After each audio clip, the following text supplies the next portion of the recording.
Está começando agora o Momento Jurídico no Família Verzola Recebe.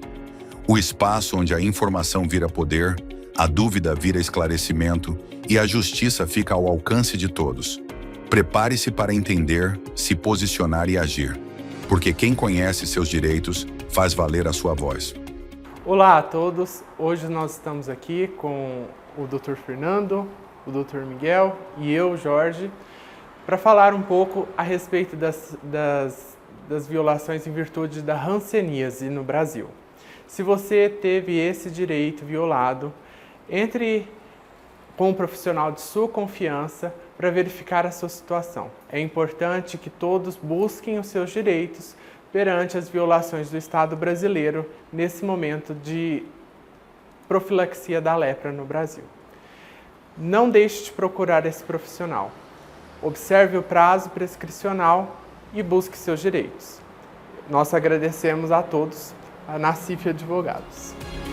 Olá, Franca! Olá, vocês, amigos telespectadores! Sejam muito bem-vindos! Estamos no ar com mais um programa da série Família Verzola Recebe, como sempre, aqui pelo nosso canal 3 da NET Claro. Lembrando que você também sintoniza a gente pelo nosso canal do YouTube e também através das nossas redes sociais.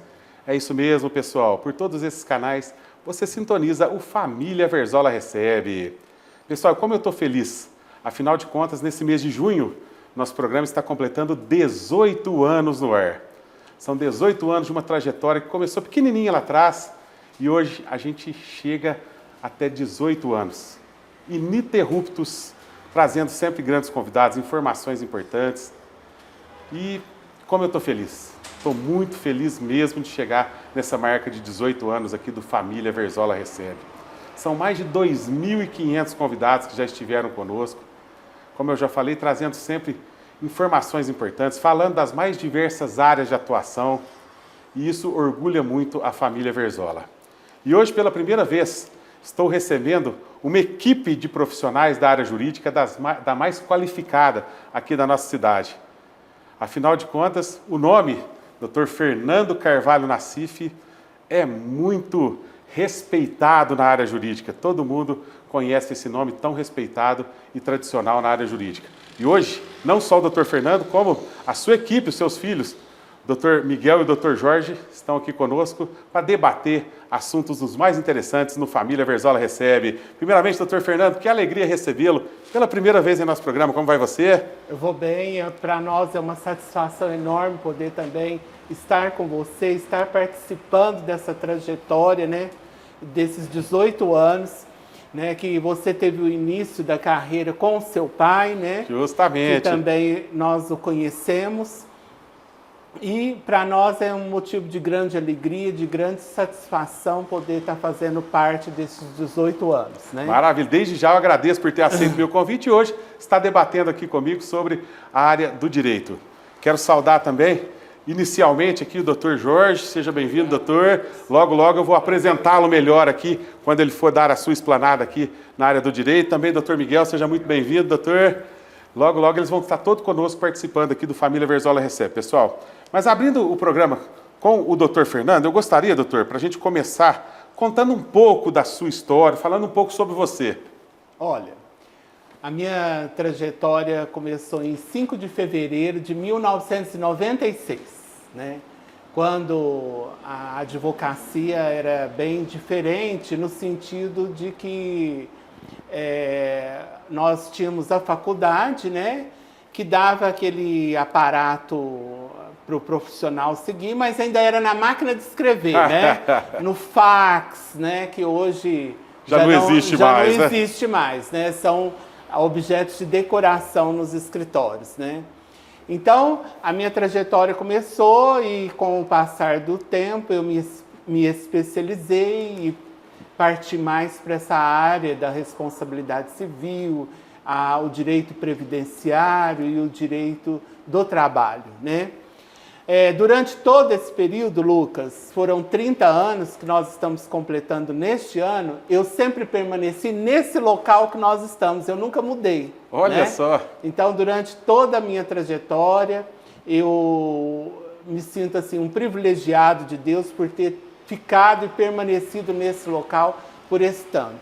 Hoje a advocacia é mais pujante, né? Ela é mais, vamos dizer assim, ela é versátil, ela é uma advocacia rápida, né? Eu digo para você que ela é bem diferente do nosso início, mas eu vejo essa trajetória durante esses 30 anos de uma forma assim otimista, né? E é isso que eu tento passar para os meus filhos, esse otimismo da advocacia, porque há muitas pessoas que nessa trajetória desistem. Pois é. Né? E o importante na trajetória é você perseverar, né? É esse que eu tenho colocado isso para eles. E para mim é uma grande satisfação hoje, com 30 anos, poder trabalhar com eles. Por quê? Porque eu sei que no futuro, né, não vai parar o escritório, né? O escritório tem a tendência de prosseguir e vamos avante, rumo aos 50, aos 100. Justamente. Né? E eu achei muito bacana a gente chegar aqui no escritório do Dr. Fernando e encontrar a equipe composta pelos seus filhos, né? Como você mesmo falou, dando continuidade a esse trabalho que você realiza há tanto tempo, né, doutor? Isso podemos dizer que tem um valor muito grande, né? Um valor muito grande e expressivo, né? Tanto na função paterna, como também na função de líder, né, do escritório em si, né? A gente vê que os meus filhos, eles já trabalham desde o início de processo, né? Desde o primeiro ano da faculdade eles estão aqui. Então eles já têm essa vivência de poder estar, durante esse período da faculdade, poder estar atuando nos processos e estar aprendendo com eles, né? Joia, joia, joia. Agora me fale, como foi que você decidiu seguir a carreira jurídica? Teve influência de alguém ou foi uma decisão própria sua? Não, a influência veio do meu pai, né? O meu pai, ele me influenciou e na época eu não ia fazer direito, eu ia fazer farmácia. Ah, certo. Né? E meu pai pegou e falou para mim assim, olha, eu acho que o campo do direito ele é mais abrangente, né? E a partir daí eu segui. Eu fiz estágio com advogados, né, como o Dr. Cláudio Borges da Penha, que já faleceu, tive a oportunidade de estagiar com ele e para mim foi uma pessoa que me inspirou a prosseguir, porque ele era uma pessoa que ele era negro, né, e ele tinha uma vivacidade para a advocacia, né? E foi através dele, do impulso da família, que eu pude, né, seguir adiante. É claro que a gente, numa trajetória, ela tem, às vezes, os baixos, né? Com certeza. Mas, como eu disse para você no começo da nossa entrevista, o importante é superar os obstáculos e perseverar na caminhada. Maravilha. E depois de tantos anos na área jurídica, o que ainda te motiva a continuar? O que motiva a continuar é justamente isso, é você dar voz aos direitos, né? Quando você pega um caso ou uma pessoa que vem para o escritório com um problema, com uma situação, e você consegue, né, dar voz para aquela pessoa, motivando, propondo as ações, né, na justiça e vendo, né, o êxito daquilo, ou na concessão de um benefício, quando você vê que a pessoa tem aquela necessidade, você consegue reverter aquela situação, ou diante de uma injustiça, né, que são os casos da hanseníase, né, você vê ali algo propulsor, né, que te motiva a você a continuar, onde você vai dar voz àquele direito frente às injustiças do cotidiano. Muito bom, muito bom. E doutor, me fale uma coisa, como que você enxerga o papel do advogado hoje na sociedade atual? Bom, eu enxergo o papel dele preponderante, né? Eu acho que uma sociedade, para ela ser mais justa, mais equânime, né, é necessário que ela tenha um advogado. É claro que não é hoje devido vamos dizer assim, os advogados de antigamente, eles eram até mais respeitados, né? Por exemplo, você tinha advogados antigos que as pessoas, lá o doutor fulano de tal, né? Hoje, os advogados, como existem diversas áreas, né? Às vezes alguns nem são tão conhecidos, né?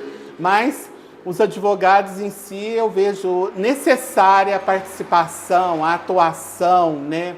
A inserção dele dentro dos movimentos que tem a sociedade. Certo, certo. Doutor, e agora entrando um pouquinho no nosso assunto de hoje, falando agora sobre responsabilidade civil na era digital. Quais são os casos mais comuns de responsabilidade civil que chegam aos escritórios atualmente? Bom, nós temos diversos... vamos começar assim, só explanando um pouco. A era digital veio de uma forma rápida, né? Sim, sim. E as pessoas às vezes não acompanham a rapidez com que ela chegou, né? Com certeza. Então aí que acontecem os abusos, ou, por exemplo, nos casos, vamos supor assim, de empréstimos, né? Nos casos, por exemplo, que invadem a conta digital, né? E ali extraem todo aquele patrimônio, né? Vamos dizer assim, digital da pessoa, né? Então, nessas situações, o direito, a responsabilidade civil vem justamente para trazer esse equilíbrio nas relações, né? Correto. Porque, vamos supor, no caso dos bancos, eles têm um aparato gigantesco, né? E eles podem muito bem aprimorar esse aparato no sentido de evitar as situações de golpes e etc., que vêm ocorrendo com maior frequência. Perfeitamente. E entrando um pouquinho agora na era da internet, assim, das redes sociais, que a gente vê muito falar sobre isso, né? Quando uma publicação nas redes sociais pode gerar uma indenização, doutor? Quando ela é feita de forma, assim, sem a obediência do que a lei determina, né? Ela é feita de forma maldosa, comentários indecorosos, né? Hoje as pessoas às vezes acham que por ter uma liberdade, né, podem fazer o comentário daquilo que pensa, do jeito que pensa, né, sem aquela cautela, aquela sabedoria, né, que exige de qualquer pessoa, vamos dizer assim, né? Então, eu acho que isso é que gera os problemas, as indenizações e os vazamentos mesmo, né, de situações íntimas de cada um, né, aonde geram os problemas relacionados a essas ações de responsabilidade civil. Certo. E como é que funciona a reparação de danos morais na internet? Bom, essa reparação hoje, ela é vista pela justiça. Vamos fazer só um histórico um pouquinho? Sim, Lucas? À vontade. Quando, em 1988, né, chegou os danos morais com maior força, né? Eles eram medidos através da lei da imprensa, né? Então eram valores altíssimos, 300 salários mínimos e etc., né? No decorrer do tempo, houve uma mudança aí de entendimento, né? E às vezes há situações em que os magistrados, as cortes superiores, entendem que o dano moral é algo mero corriqueiro, algo do dia a dia, né? Certo. E esse dano moral, que antigamente era em valores altos, hoje ele reduziu-se, mas há situações em que no direito digital ou em outras situações, como nos casos das relações de trabalho, onde há as mutilações, né, decorrente dos acidentes de trabalho, que o dano moral ele é expressivo. Por quê? Porque há uma valoração ali daquilo que o dano moral representa, né? Perfeito. Aquilo, por exemplo, numa mutilação, quais são as implicações disso na vida que a mutilação trouxe, né? Ele vai ter condições amplas de enfrentar o mercado de trabalho como uma pessoa, vamos dizer assim, uma pessoa que detém todas as qualidades, detém todos os dedos das mãos, né? Então, o dano moral ele vai se amoldar à situação de cada um, de cada situação vivenciada. Perfeitamente. Pessoal, o primeiro bloco do nosso programa foi realmente muito bacana, hein? A gente vai para o intervalo comercial, já a gente volta. Neste mês de maio, celebro com muita gratidão um marco extremamente significativo na minha trajetória. 18 anos ininterruptos à frente do programa Família Verzola recebe. Mais do que números, essa caminhada representa compromisso, dedicação e, acima de tudo, respeito ao público que me acompanha ao longo de todos esses anos. Foram mais de 2.500 convidados recebidos, cada um trazendo consigo histórias, experiências e conhecimentos que enriqueceram profundamente o conteúdo do programa. Sempre tive como propósito levar ao telespectador temas interessantes, relevantes e informativos. Assuntos que provocam reflexão, agregam valor e dialogam com o cotidiano das pessoas. E é justamente essa essência que mantém o programa vivo, atual e conectado com quem está do outro lado. Ao longo dessa jornada, aprendi que comunicar vai muito além de falar. É ouvir, compreender e dar espaço para diferentes vozes. É isso que busco em cada entrevista, em cada encontro, em cada edição. Celebrar esses 18 anos é olhar para trás com orgulho, mas também seguir em frente com ainda mais vontade de fazer melhor, de inovar e de continuar levando conteúdo de qualidade ao público. Meu sincero agradecimento a todos que fizeram e fazem parte dessa história. Seguimos juntos, com o mesmo entusiasmo do primeiro dia. Muito bom, pessoal. Já estamos de volta com a sequência do Família Verzola Recebe. Hoje recebendo esta equipe grande do escritório Nassif Advogados, que está dando um show aqui para a gente no programa de hoje, hein?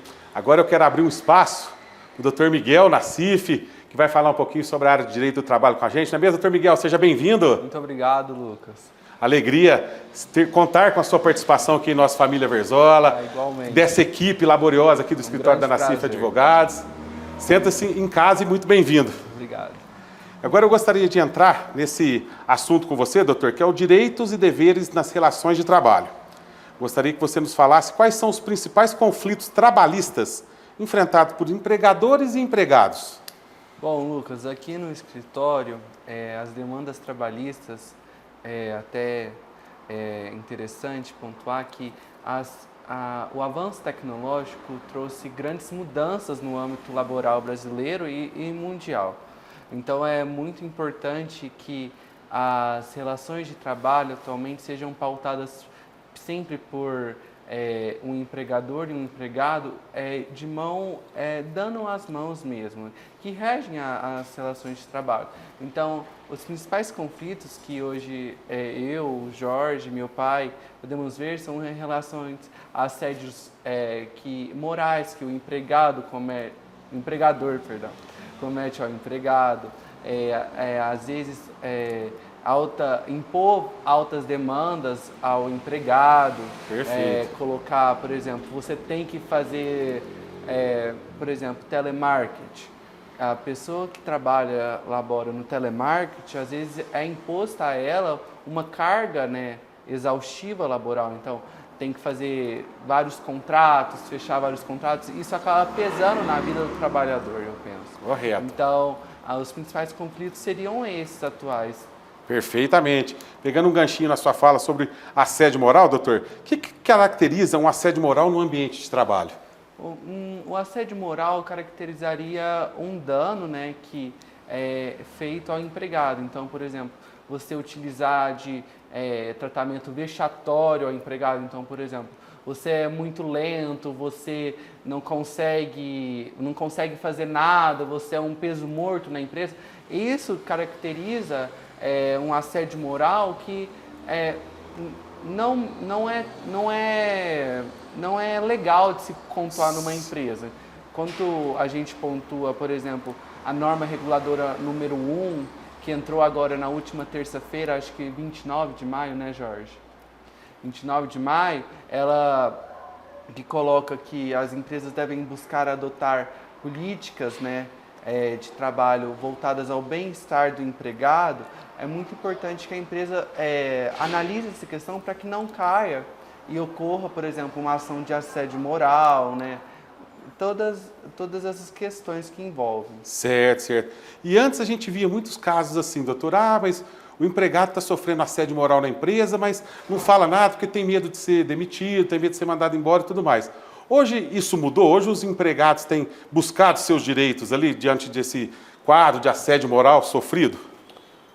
Eu penso que não é que eles têm buscado, é que eles têm visto que o trabalho dele deve ser valorado. A partir do momento que um trabalhador se sente coagido moralmente, se sente desmerecido mesmo pelo seu valor laboral, ele deve sim buscar os seus direitos, mas sempre pautado na ética e boa-fé que rege as relações de trabalho. Então, também pelos fatos verídicos, né? Não adianta nada um trabalhador uma empresa, né, que sempre prezou pelo bem-estar do seu trabalhador, ser atuada por uma prática que ela não acometeu, né? Certo. Também o trabalhador, né? Às vezes o trabalhador, até temos casos emblemáticos aqui no escritório que o trabalhador chegou a ter problemas médicos, hospitalares e não consegue a reinserção no mercado de trabalho devido aos danos que foram causados. Então, eu penso que isso caracterizaria sim. Certo, certo. E hoje a gente vê o trabalho remoto crescer bastante, né? De todas as áreas, né? Gostaria que você me falasse como que funcionam os direitos de quem trabalha remotamente. É bem interessante você apontar isso, né? Porque eu faço iniciação lá na faculdade, né? Direito, e o meu trabalho atual, que eu vou começar agora no mês de agosto, trata do direito à desconexão dos trabalhadores que trabalham remotamente, né? O direito à desconexão, ele surgiu na França, né? E tem se expandido para os continentes, né? Já na América Latina, né? Já temos casos no Brasil também, que o trabalhador, muitas vezes, não consegue se desligar do trabalho remoto. Então, a demanda é tão alta, nem é porque ele trabalha de casa. Às vezes a gente pensa, trabalhar de casa, conforto, né, e tudo mais, mas muitas vezes o trabalhador não consegue se desligar mesmo da empresa, né? Então, muitas vezes a empresa coloca reuniões fora do horário de expediente, marca reunião, por exemplo, expediente até às 5, marca reunião 6h30. O trabalhador fica ativo, né? Não tem como você falar que ele vai se desligar, porque ele não vai. Então, trabalhar remotamente, com a pandemia, né, cresceu muito, né, essa parte do trabalho remoto mesmo, né? Foi mais pautado, né, com a pandemia de Covid-19, o trabalho remoto trouxe mais a vitrine laboral, né? Então, a partir do momento que as pessoas tiveram que ficar em casa, as empresas tiveram que adotar políticas para que o trabalho não ficasse vazio, entendeu? Que a demanda não fosse esvairida. Certo. Então, o trabalho remoto é um trabalho... O trabalhador trabalha normalmente, só que de casa, né? Certo, certo, certo. Agora eu gostaria que você listasse para a gente, doutor Miguel, alguns erros mais comuns assim que geram processo trabalhista contra empresas. Eu penso que muitas vezes os processos trabalhistas, né, eles têm origem de erros que as empresas cometem com os seus trabalhadores que geram danos, né? Dano material, por exemplo, não quer fazer um acerto correto, às vezes fala para o empregado ficar um pouco a mais. Sim, claro, tanto o empregado quanto o empregador se beneficiam, né, do trabalho. Então, ao mesmo tempo que o empregado ele recebe o salário, o empregador se beneficia do trabalho prestado por aquele empregado. Então, muitas vezes as empresas, né, e até os colaboradores devem ter atenção a essas questões de assédio moral, conforme dito anteriormente, nas questões das empresas multinacionais, que trabalham todo mundo remotamente, tem que ter essa adoção de políticas e até o compliance trabalhista, para que a empresa busque adotar medidas que evitem as ações trabalhistas. Claro, as ações a gente trabalha, né? Mas é muito importante essa orientação que muitas vezes os advogados dão às empresas, né?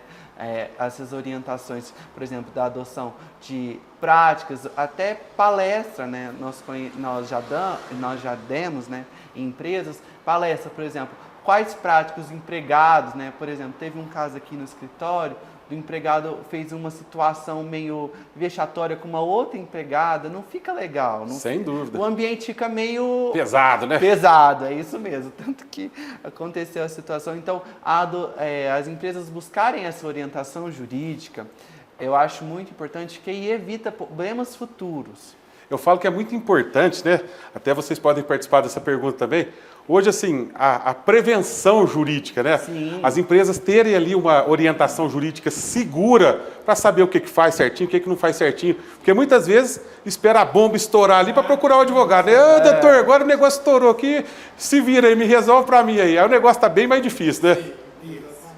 Então é muito importante, a gente fala muito disso, sobre a prevenção jurídica, das empresas procurarem essa prevenção, né, doutor? É muito importante, assim, as empresas adotarem essa visão de buscar orientação mesmo para prever problemas futuros, jurídicos, uma ação trabalhista, né? Muito importante. Certo, certo. Agora eu quero entrar num assunto aqui, doutor Miguel, que a gente vê crescer muito as ações por danos morais hoje em dia, não é mesmo? Sim.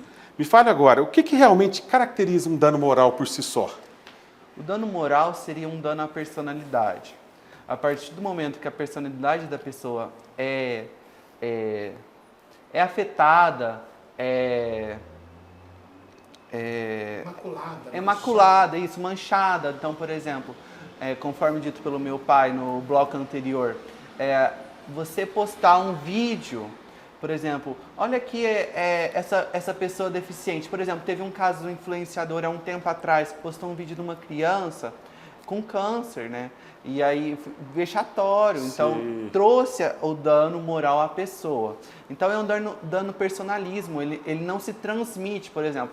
O dano material, eu consigo, por exemplo, transmitir. Se eu faleço, eu consigo transmitir. Os meus sucessores poderão obter o dano material, né? Agora, o moral, ele é personalismo. Ele é da pessoa, entendeu? A partir do momento que a pessoa tem a imagem dela social e até física, psicológica, manchada, o dano moral deve ser feito. Claro, hoje em dia, né, o dano moral tem muito se falado com as crescentes ações, né? Então, até aqui no escritório a gente preza muito pelo dano moral a pessoa mesmo, né? Não pode também banalizar e falar que tudo é dano moral, porque é um dano personalismo. Então, o dano moral ele deve ser muito valorado na condenação, na hora de você fazer a petição inicial, colocar os danos que foram causados à pessoa, porque ele é personalíssimo, ele é da pessoa. Inclusive, a próxima pergunta, eu gostaria que você desse a sua opinião. Na sua opinião, existe uma certa assim, banalização dos pedidos de indenização? Olha, essa pergunta é um pouco capciosa, porque a gente defende ambas as partes. Certo. Tanto o autor, quanto o requerido, quanto o contestante. Então, eu penso que quando eu faço uma petição inicial, ou até o meu pai chega para discutir um caso comigo, ou até no atendimento ao cliente, eu tento puxar, né, assimilar o que aconteceu para que o dano moral possa ser efetivado, né?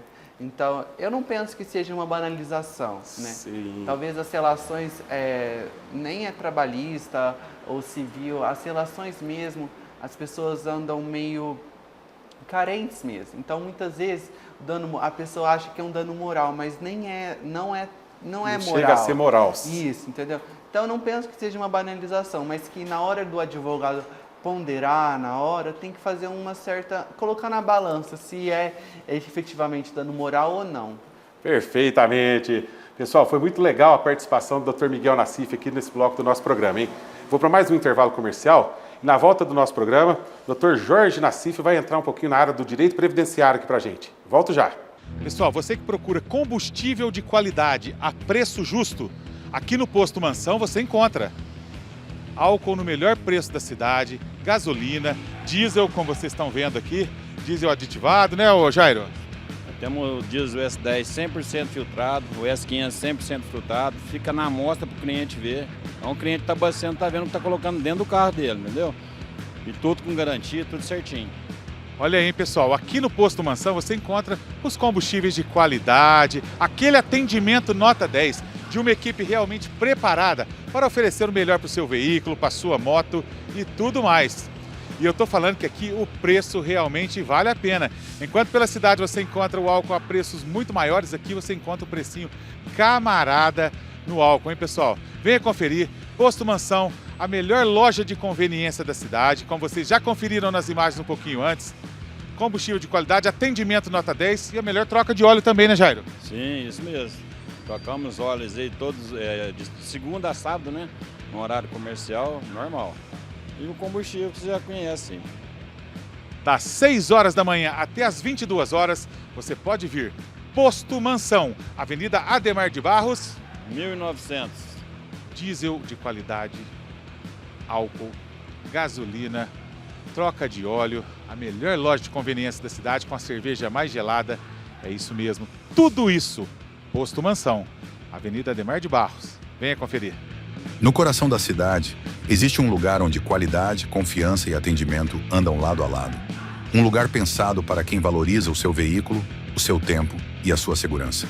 Bem-vindo ao Posto Mansão. Aqui você encontra combustível de qualidade, com procedência garantida e preço justo de verdade. Porque cuidar do seu carro ou da sua moto começa pela escolha certa. No Posto Mansão, sua experiência vai muito além do abastecimento. Temos troca de óleo especializada, produtos de alta performance e uma equipe preparada para oferecer o melhor cuidado para o seu veículo. Enquanto cuidamos do seu carro, você aproveita uma ampla loja de conveniência, moderna, completa e pronta para tornar sua parada muito mais prática e agradável. Tudo isso em uma localização privilegiada, com atendimento ágil, cordial e feito por profissionais que entendem do assunto e gostam do que fazem. Porque aqui, cada cliente é recebido com atenção, respeito e compromisso. Posto Mansão. Qualidade no combustível, excelência no atendimento, confiança para seguir sempre em frente. Posto Mansão. Seu veículo merece esse cuidado. Avenida Ademar de Barros, 1900. Horário de funcionamento, das 6 horas às 22 horas. Pessoal, e a dica importante do nosso Família Verzola Recebe é a loja de conveniência aqui do Posto Mansão. Você encontra aquela cerveja geladinha, você encontra também salgados, pão de queijo, aquele cafezinho gostoso, não é mesmo, Jairo? É isso aí, tem bolinho, quentinho, cappuccino, chocolate e cerveja, né? Porções. Tamo aí.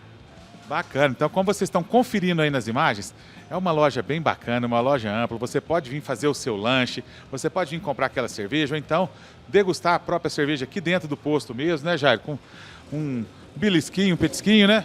Isso aí, tem porção, frango, peixe, carne, tá tudo aí. E o pessoal que está nos assistindo e que está querendo vir aqui, qual que é o horário de funcionamento? Conta pra gente. Aqui abre às 6 horas da manhã e fecha às 22. Todo dia, sexta, sábado, domingo, feriado, todo dia.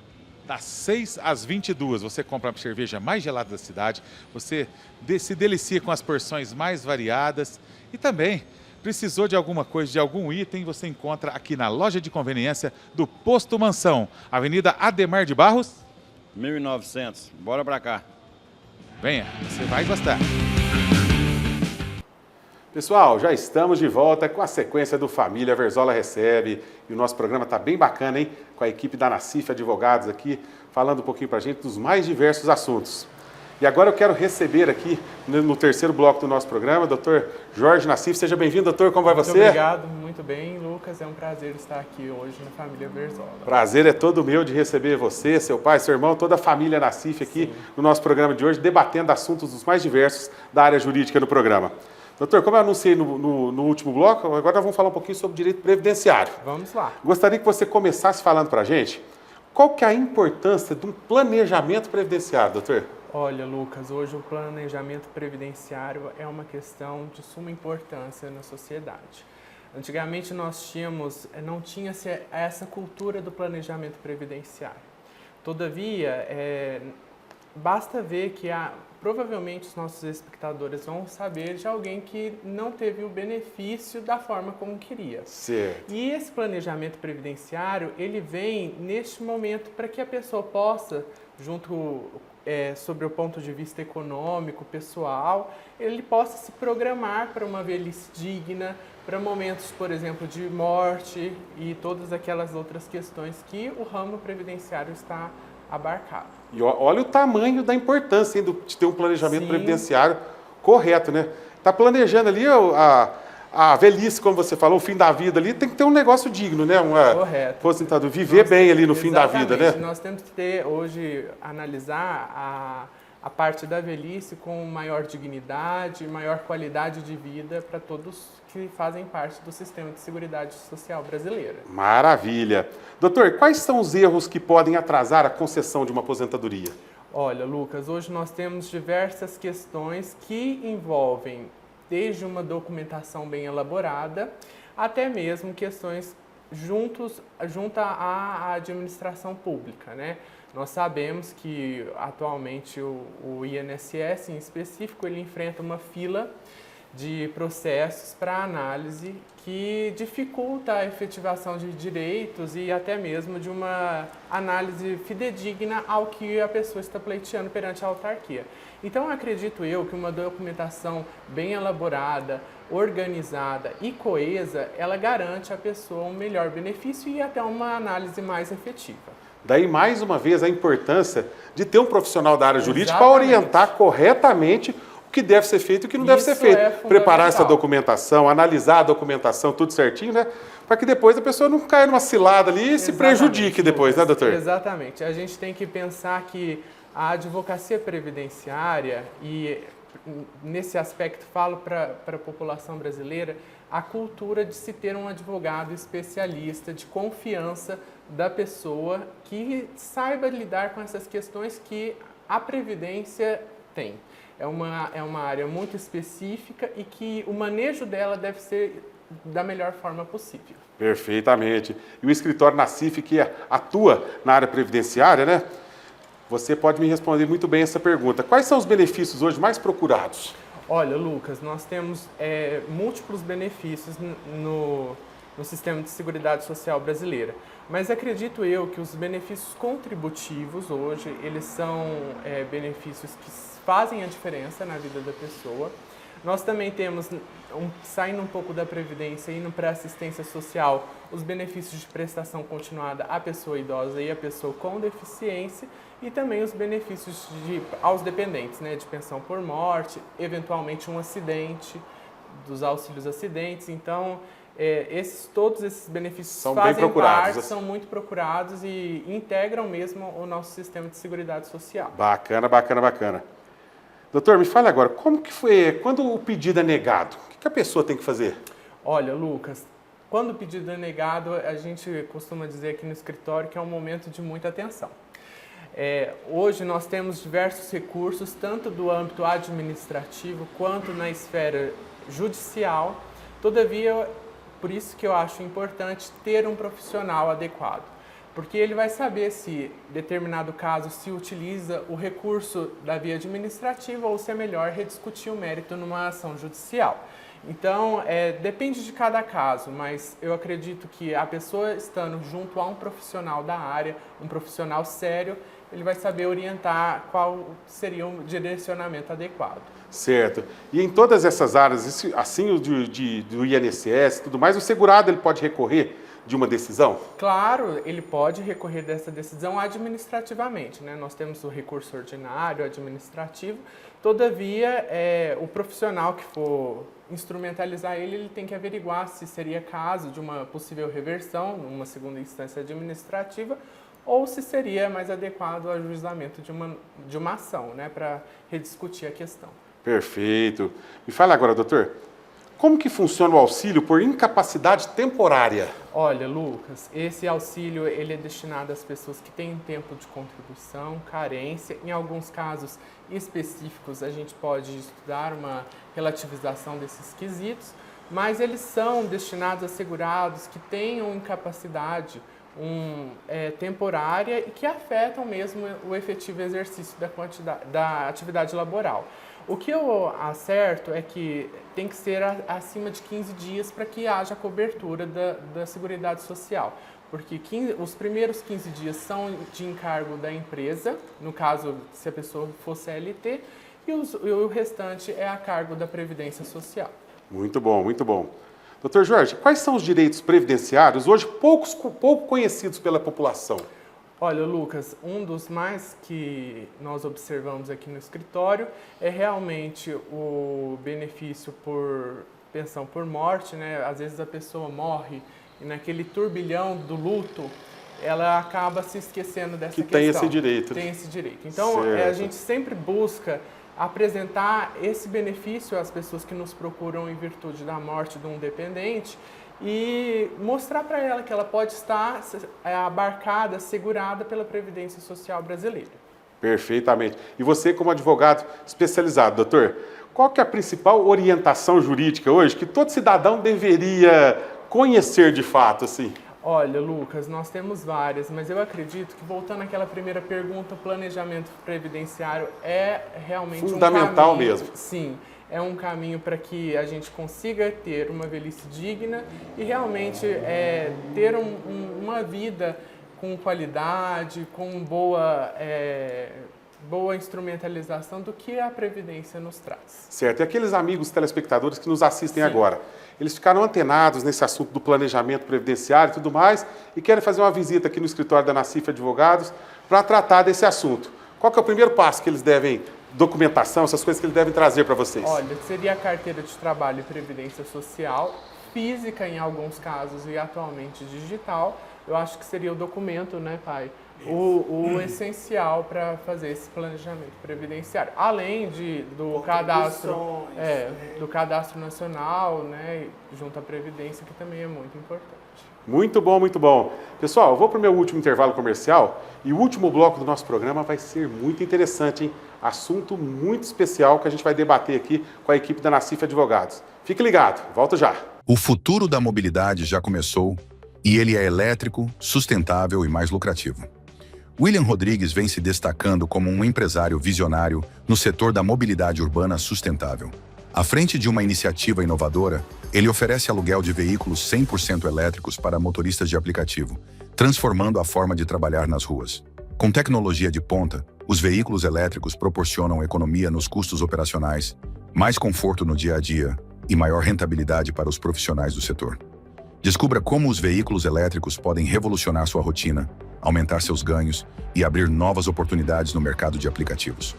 O futuro da mobilidade urbana sustentável está ao seu alcance. Faça parte dessa transformação com William Rodrigues. Entre Cores e Histórias, com Ana Cláudia Querino. Seja bem-vindo a este espaço dedicado à arte, à história e à preservação da beleza que atravessa séculos. Hoje, abrimos as portas para o conhecimento de uma especialista que transforma o tempo em expressão. Ana Cláudia Gomes Querino. Com atuação na técnica histórica barroca, ela nos conduz pelo universo da restauração e da policromia, revelando segredos, cuidados e a importância de manter viva a essência das obras.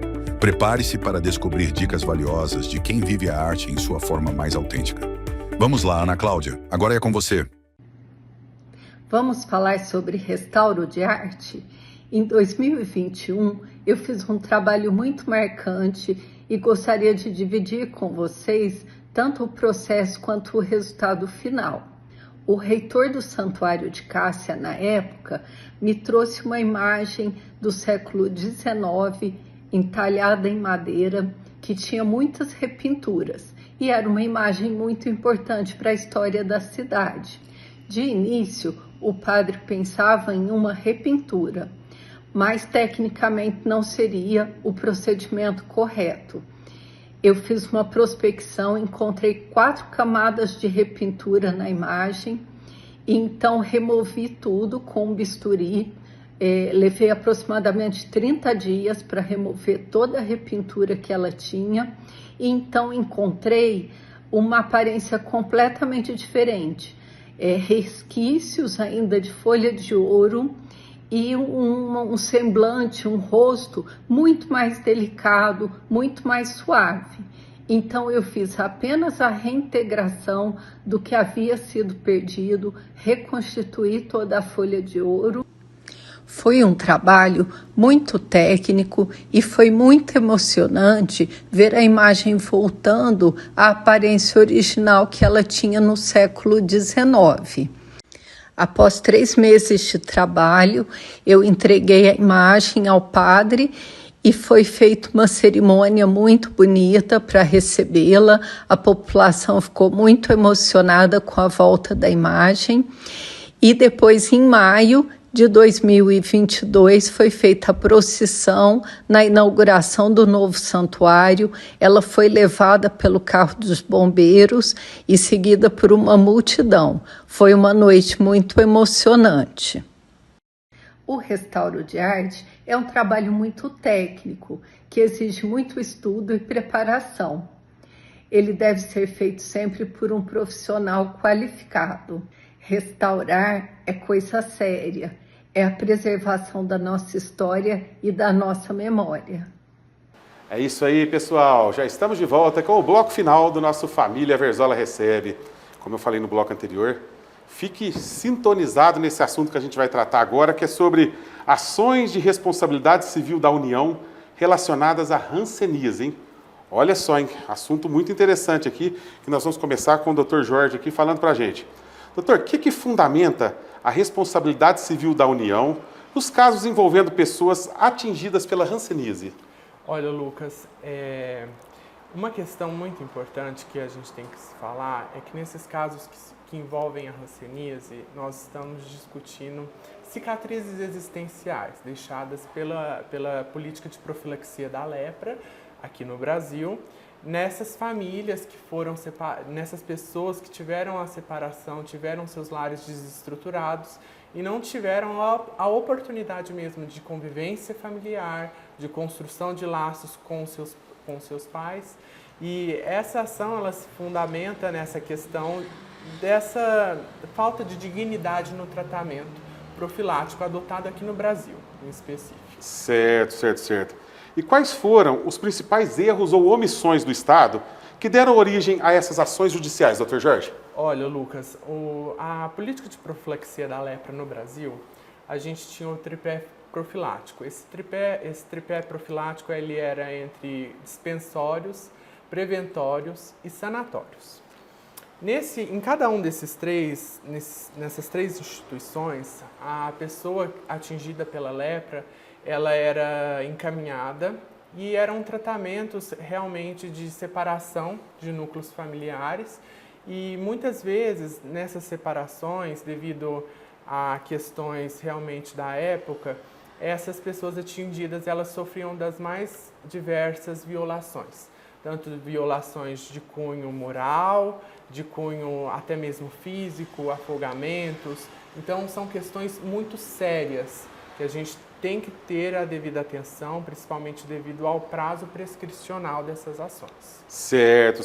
E como é que a Constituição Federal ampara os pedidos de indenização nesse caso, doutor? Olha, Lucas, a Constituição brasileira, até é muito importante entender que esses casos, eles começaram com a legislação da Lei 610 de 1945, então foi antes mesmo da atual Constituição. E aí, o que acontece? A atual Constituição ela prevê a dignidade da pessoa humana, prevê o papel do Estado, a responsabilidade civil do Estado brasileiro. E essas pessoas, devido a esse amparo constitucional, além da Constituição, nós temos a questão do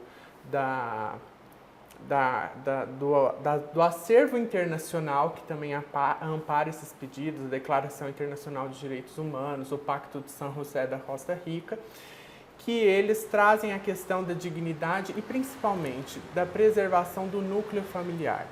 Atualmente a gente sabe que fazendo uma pesquisa mais detalhada, que essas crianças que foram separadas, elas não conseguiram ter condições de inserção no mundo do trabalho, inserção de relações interpessoais mesmo. São questões, como eu disse, muito sérias, provocadas pelo governo brasileiro face ao cidadão.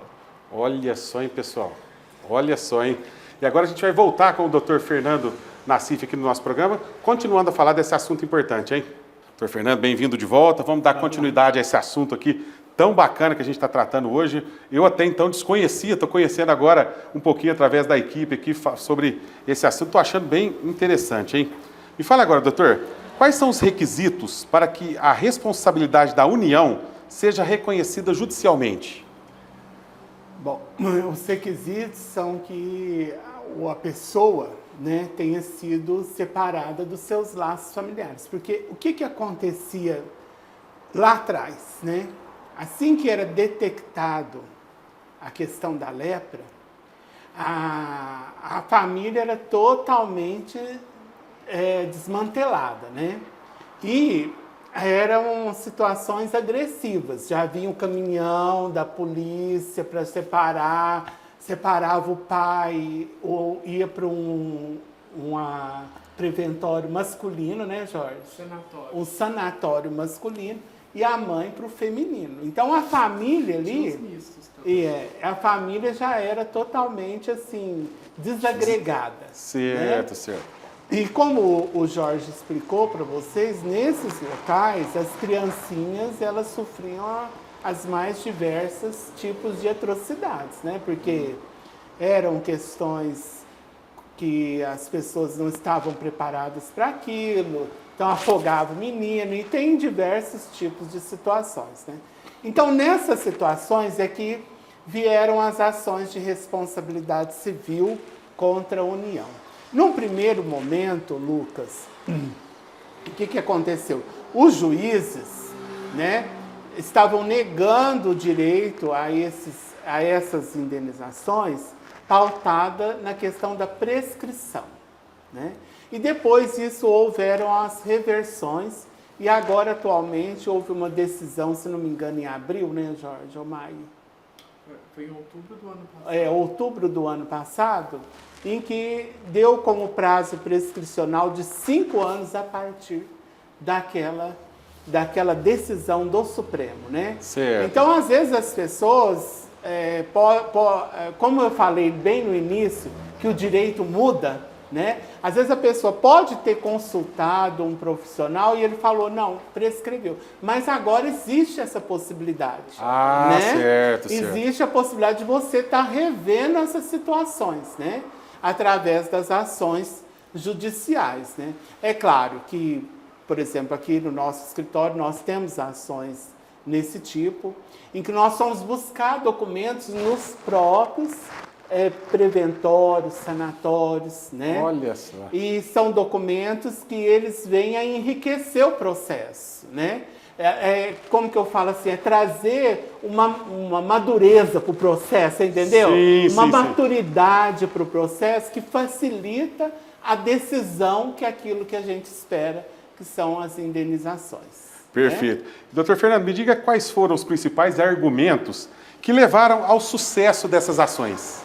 Bom, os principais argumentos, como o Jorge disse, né, são as questões que foram as violações que ocorreram durante esse período profilático, né?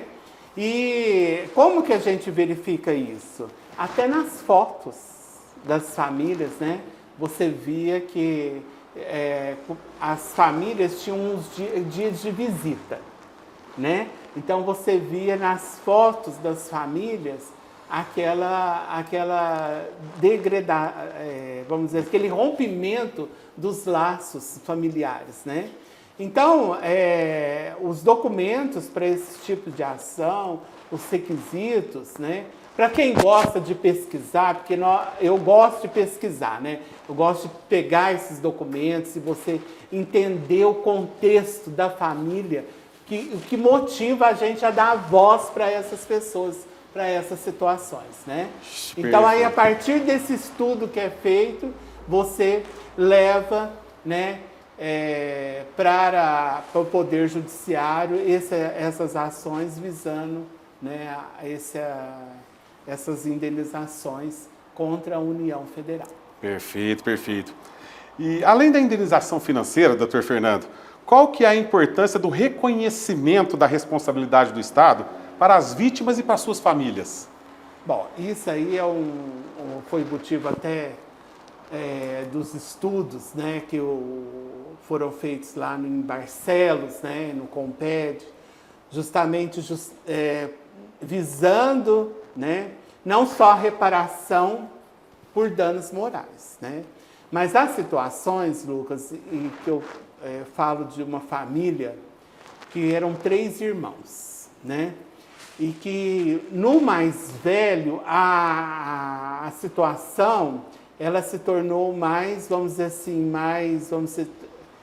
como que eu digo, mais revoltante para ele. Ah, né? certo. E ele não conseguiu, você acredita? Porque ele faleceu antes, né? Sei. Então, é esse tipo de situação que a justiça visa a coibir esse tipo de desajuste que ocorreu lá no passado. Né? Perfeitamente. Então, através dessas ações judiciais, você tem ali uma reparação, não é uma reparação, vamos dizer assim,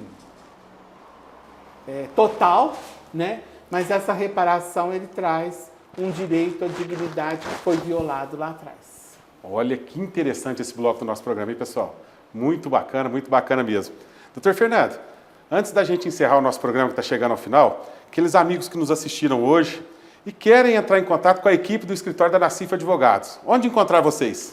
Nós estamos aqui na Avenida Orlando Dompierre, número 2300, primeiro andar, aqui no Parque Santa Adélia, um local bem conhecido, fácil estacionamento, e vai ser um prazer poder recebê-lo aqui juntamente com os meus filhos Jorge e Miguel.